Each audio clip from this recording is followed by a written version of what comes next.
ये दो अलग अलग सिम्टम्स हैं। नंबर वन, खाना निगलने में प्रॉब्लम होना, इसे कहते हैं डिस्फेजिया। खाना निगलने में दर्द होना, इसे कहते हैं ओडाइनोफेजिया। अधिकांश ये सिम्टम्स जो है इंडिपेंडेंट आते हैं, अलग अलग आते हैं। यानी खाना निगलने में प्रॉब्लम है जो डिस्फेजिया है, सेपरेट इशू, एंड ओडाइनोफेजिया जो खाना निगलने में प्रॉब्लम है वो सेपरेट इशू है। लेकिन कभी कभी ये दोनों की दोनों प्रॉब्लम साथ में आ जाती हैं कि खाना निगलने में दर्द भी हो रहा है और खाना अटक भी रहा है। ऐसा क्यों? ये दोनों प्रॉब्लम एक साथ कैसे आ सकते हैं? जैसे मैंने कहा कि डिस्फेजिया सिर्फ इस चीज का संकेत है कि खाना निगलने में प्रॉब्लम है। ओडाइनोफेजिया इस चीज का संकेत है कि खाना निगलने में दर्द है। और ये अक्सर इंडिपेंडेंटली आते हैं। लेकिन अगर ये दोनों साथ में आए, ये क्या इंडिकेट करते हैं? ये इंडिकेट करते हैं कि खाना निगलने में स्ट्रक्चर जो है इसमें कुछ ऑब्स्ट्रक्शन है, इसलिए रुकावट है। उसके अलावा जो अंदर की सरफेस है उसमें डैमेज ज्यादा है, इन्फ्लेमेशन है या टिश्यू डैमेज है, जिसके चलते दोनों सिम्टम्स साथ में आ रहे हैं। ना दोनों सिम्टम्स जो साथ में आते हैं उनके जरा कारणों को आप ध्यान से देखिए। नंबर वन जो कारण आते हैं वो है इन्फेक्शंस। जो इन्फेक्शंस हैं वो इस तरह की प्रॉब्लम लेके आते हैं। यूजुअली जो इम्यूनो कंप्रोमाइज इंडिविजुअल होते हैं या जिनकी इम्यूनिटी कम होती है उनको आते हैं। नंबर वन जो कैंडिडा जैसा इंफेक्शन है या थ्रश इंफेक्शन के नाम से आप जानते हैं। जो फंगल इंफेक्शन है ये आपके खाने की नली इसको वास्तव में कोट कर सकता है पूरा, और आपकी जो स्वेलिंग है, आपकी जो निगलने की जो प्रॉब्लम है वो दोनों चीज आएंगी। निगलने में दिक्कत होगी और निगलना आपका दर्द होगा, तो ओडाइनोफेजिया भी होगा, डिस्फेजिया भी आएगा।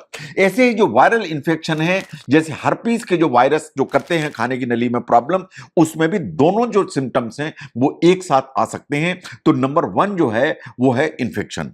नंबर दो पर आती है सीवियर जीईआरडी। जो खाने की नली में एसिड आ जाता है पेट के अंदर, वो इधर जलन पैदा करता है, घाव पैदा करता है, इन कभी कभी अल्सर्स क्रिएट कर देता है। ये इरोजिव इसोफेजाइटिस करता है और इसोफेजल अल्सर्स क्रिएट कर देता है। अल्टीमेटली क्या होगा? अल्टीमेटली आप खाना खाएंगे तो अटकेगा और खाना खाएंगे तो इसमें दर्द होगा, यानी ओडाइनोफेजिया होगा, क्योंकि इसमें इन्फ्लेमेशन भी है और स्ट्रक्चर भी डेवलप हो गया जिसके चलते खाना अटक भी रहा है। तो नंबर दो पर आती है सीवियर जीईआरडी या गैस्ट्रो इसोफेजल रिफ्लक्स डिजीज, या जिसे आप एसिड रिफ्लक्स डिजीज के नाम से जानते हैं। नंबर तीन पर आते हैं इसोफेजल कैंसर्स। जो इसोफेजल कैंसर्स हैं वो डोमिनेंटली जो सिम्टम लेके आते हैं वो है खाने का अटकना, क्योंकि ये फिजिकली रास्ते को ब्लॉक करते हैं जैसा आपको फोटोग्राफ में दिखाई दे रहा है। लेकिन जो कैंसर है वो आसपास के टिश्यू में अगर इन्वेड करता है तो ये अल्टीमेटली खाना निगलने में दर्द भी पैदा करता है, इसलिए इसमें अल्सर्स भी डेवलप हो जाते हैं। इन आसपास का जो टिश्यू है उसमें इसका इन्वेजन भी हो जाता है। नंबर चार पर आती है पिल इंड्यूस इसोफेजाइटिस। बहुत सारी दवाइयां जो आप यूज करते हैं वो कभी कभी खाने की नली में घाव पैदा करती हैं। जैसे जो आप पेन किलर्स यूज करते हैं, एनएसएआईडी यूज करते हैं, वो खाने की नली में छोटे छोटे छाले घाव पैदा कर सकती हैं। कुछ एंटीबायोटिक्स हैं, पर्टिकुलरली डॉक्सीसाइक्लिन, वो आपकी खाने की नली में अगर कैप्सूल खुल जाए तो उसका जो केमिकल है वो खाने की नली को डैमेज करके छाले पैदा कर सकता है।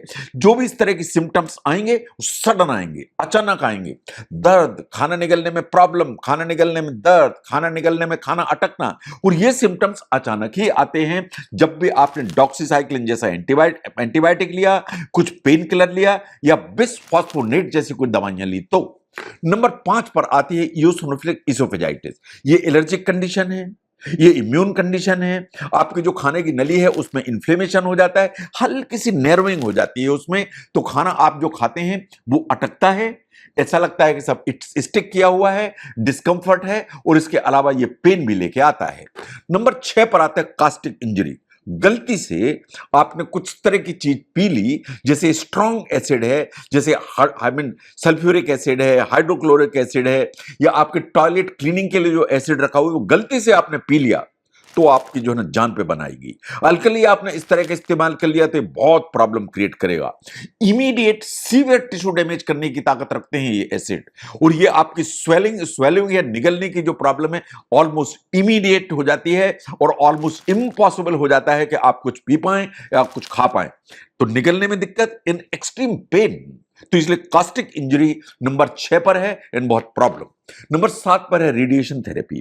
किसी भी प्रॉब्लम के लिए चेस्ट में रेडिएशन हो, जैसे चेस्ट है, हेड एंड नेक कैंसर से, उनके लिए जब भी रेडिएशन होता है तो खाने की नली की अंदरूनी जो सरफेस है उसमें हमेशा डैमेज होने का डर रहता है एंड ये प्रॉब्लम क्रिएट कर सकती है। और अगर ऐसा होगा तो आपको निगलने में भी दिक्कत होगी और खाना अटकेगा भी। तो नंबर 8 पर आती फॉरेन बॉडी इंफेक्शन, जैसे खाना खाने से मीट की बॉल खाने की नली में फंस गई, कोई सिक्का है खाने की नली में फंस गया, कोई फिश बोन खाने की नली में फंस गई, एनी शार्प ऑब्जेक्ट खाने की नली में फंस गया तो दोनों चीजें आएंगी।